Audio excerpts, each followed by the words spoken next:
ஜானகி சந்தியா சீரியலில் இப்போ ஒரு வேறு லெவல் பரபரப்பான எபிசோடு வந்திருக்குன்னே சொல்லலாம். மிஸ் பண்ணாமல் ஃபுல் வீடியோ கேளுங்க. மரகதமணி சாருவோட அப்பா செம கோவத்தில் நினச்சிட்டு இருக்காங்க. நானும் போனால் போது மாப்பிள்ளை வீட்டுக்காரங்கன்னு பொறுமையாக இருந்து பார்த்தா நீங்கள் ரொம்ப ஓவராக பண்ணிகிட்டு இருக்கீங்க. கொஞ்சம் கூட துளி கூட பொண்ணு வீட்டுக்காரங்கிறத மதிப்பு மரியாதை அந்தஸ்து நானும் உங்கள் குடும்பத்துக்கு சரிசமமான ஆள் தான்.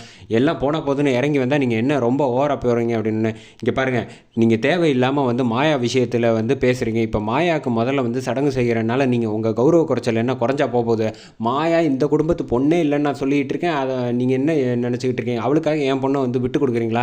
அப்படி நீங்கள் பேசுகிறதா இருந்தால் என் பொண்ணை நான் உங்கள் குடும்பத்துக்கு கட்டி வைக்க மாட்டேன், இந்த கல்யாணம் நடக்காது அப்படின்னோடனே வேண்டான்னு ரகுராம் செம கோவத்தில் கத்துறாங்க. அதை பார்த்தோன்னே மொத்த குடும்பம் அதிர்ச்சி ஆகிடுறாங்க. நீங்கள் கல்யாணமும் நடக்க வேணாம், ஒன்றும் நடக்க வேணாம், எனக்கு துளி கூட இஷ்டம் இல்லை, மரியாதையை இந்த வீட்டை விட்டு வெளியில் போங்க அப்படின்னு மாயாக்காக இந்த சம்மந்தமே வேணான்னு சொல்கிற லெவலுக்கு என்ன அவ்வளோ பெரிய ஆளா, அவங்களுக்கும் உங்களுக்கும் என்ன சம்மந்தம் அப்படின்னோடனே மாயா இந்த குடும்பத்து பொண்ணு தான் அப்படின்னோடனே ஜானகியும் சரி மாயாவும் சரி கண் கலங்க ஆரம்பிச்சிடுறாங்க. மாயாக்காக செம கோவத்தில் பாசத்தோடு ரகுராம் விட்டு கொடுக்காம பேசுகிறாங்க. என்ன நினச்சிக்கிட்டு இருக்கீங்க? மாயா இந்த குடும்பத்து பொண்ணு தான், அதை கேள்வி கேட்க உங்கள் யாருக்கும் ரைட்ஸே கிடையாது.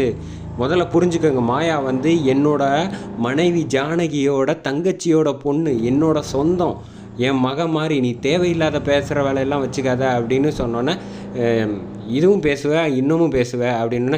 நீங்கள் பேசுகிறது நிப்பாட்டுங்க, நான் மாப்பிள்ளை வீட்டுக்காரங்க என் மாப்பிள்ளையோட அப்பா கிட்ட பேசிக்கிறேன்னு மணி பேசுகிறாங்க. இங்கே பாருங்கள், ஒரு விஷயம் தெரிஞ்சுக்கங்க, அவர் தான் இந்த குடும்பத்தோட ஆணிவேர், அவர் என்ன சொல்கிறாரோ அதுதான் எங்களோட இறுதி முடிவு அப்படின்னோடனே என்ன நீங்களும் இப்படி ஏமாத்துறீங்க அப்படின்னோடனே பார்வதியிலேருந்து எல்லாரும் சொல்லி ஒன்று கூடிடுறாங்க. ஜானகி பாட்டி சொல்கிறாங்க, நீங்கள் ஒன்று புரிஞ்சுக்கங்க, நான் உங்களை தப்பாக சொல்கிறேன்னு நினைக்காதீங்க, நீங்கள் தேவையில்லாத விஷயம்லாம் நீங்கள் பேசி இப்போயும் நான் இந்த கல்யாணம் நடக்கணும்னு தான் நினைக்கிறேன், நீங்கள் ஓவராக பேசாமல் கொஞ்சம் மன்னிப்பு கேளுங்க அப்படின்னோடனே ஓ யாரை கேட்டு மன்னிப்பு கேட்கணும் அப்படிங்கிறேன், இவங்கிட்டலாம் நான் என்னத்தை மன்னிப்பு கேட்க முடியும் அப்படின்னு ரகுராம் பார்த்து கையை தூக்கி கத்த ஆரம்பிச்சிட்டாருன்னே சொல்லலாம். அதை கத்த ஆரம்பித்த அடுத்த செகண்ட் ரகுராம் வேண்டாம், உங்கள் மேலே தான் தப்பு, முதல்ல புரிஞ்சுக்கங்க, முதல்ல மாயா வீட்டை விட்டு போயிட்டானீங்க, அப்போயே என் மனசில் விட்டு போச்சு, அவள் இங்கே இருக்கா, அது ஒரு பொய் சொன்னீங்க. அடுத்தது பார்த்தீங்கன்னா இங்கே சாரு கல்யாணம் பண்ணி வைக்கிறதுக்காக ஏகப்பட்ட பித்தலாட்டம் தலான்லாம் நீங்கள் பண்ணிகிட்டு இருக்கீங்க, எனக்கு என்ன தெரியாதுன்னு நினச்சிக்கிட்டு இருக்கீங்களா? ஏதோ நான் வாக்கு கொடுத்துட்டோங்கிறதுக்காக ரொம்ப பொறுமையாக பேசிக்கிட்டு இருக்கேன் அப்படிங்கிறாரு. அப்புறம் தனாவை பற்றி சொன்னீங்க, ஜானகியை பற்றி சொன்னீங்க, இந்த குடும்பத்தில் உள்ளவங்களை பற்றியெல்லாம் பேசுகிறதுக்கு உங்களுக்கு யார் அதிகாரம் கொடுத்தது? நீங்கள் உங்கள் பொண்ணுக்கு கல்யாணம் நடக்கணும்னா அதோட நிப்பாட்டிக்கணும், சீனுவை பற்றி பேசுகிறதோட நிப்பாட்டிக்கணும்.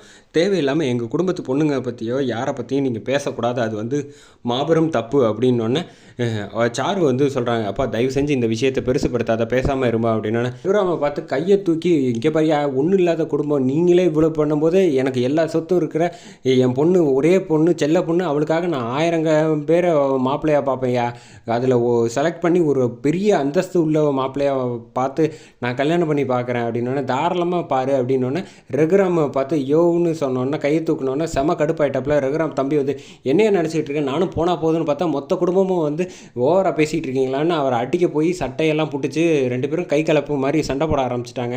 அந்த சமயத்தில் ரகுராம் வேண்டாம் நிப்பாட்டு அப்படின்னு சொன்னோன்னே ரகுராம் சொன்ன ஒரு வார்த்தைக்காக பார்த்தியா தம்பி நிப்பாட்டுறான், அவன் ரகுராமுக்காக மொத்த குடும்பமும் நிற்கிது பார்த்தியா, இதுதான் பாசத்தில் இருக்கிற குடும்பம், இதெல்லாம் உனக்கு சொன்னால் புரியாது மரகதமணி, தயவு செஞ்சு என் கண்ணு முன்னாடி நிற்காத, மரியாதையாக அவன் பொண்ணை கூட்டிகிட்டு வீட்டை விட்டு வெளியில் போ அப்படின்னு கத்துறாப்புல ரகுராம்.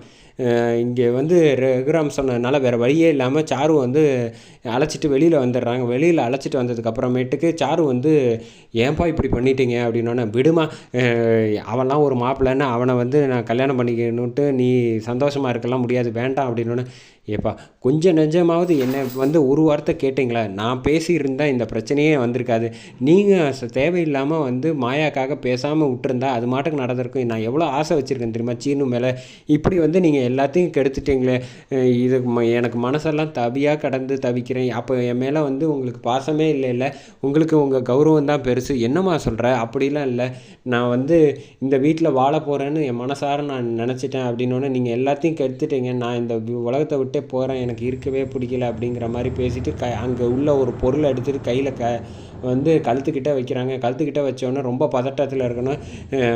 மரகதமணி ஓடி வர்றாப்புல வந்து கையை தட்டி விட்றாப்புல சாரு கையை. என்னம்மா நினச்சிக்கிட்டு இருக்கேன், இப்போ உனக்காக வந்து நான் வந்து என்ன வேணாலும் செய்வேன், ஏன் இவங்க காலில் கூட விடுவோம்மா, நான் ரகுராம் காலில் விழுந்து இந்த கல்யாணத்தை எப்படியாவது நடத்தி வச்சிடுறேன் அப்படின்னோடனே, என்னப்பா இப்படிலாம் சொல்கிறீங்க, இவ்வளோ நேரத்துக்கு முன்னாடி அவ்வளோ பேசுனீங்க, ஏம்மா உன்னை விட என் பொண்ணை விட வந்து என் கௌரவம் மானம் அந்தஸ்து இதெல்லாமா முக்கியம், நான் எப்படியாவது சமாளித்து அவங்க காலில் விழுந்தாவது ஜானகிலேருந்து என் மாயா கிட்ட கூட மன்னிப்பு கேட்டு நான் வந்து இந்த கல்யாணத்தை நடத்தி வைக்கிறேன், நீ தைரியமாக இருன்னு சொல்லி அந்த எபிசோட அட்டகாசமாக முடிக்கிறாங்கன்னே சொல்லலாம்.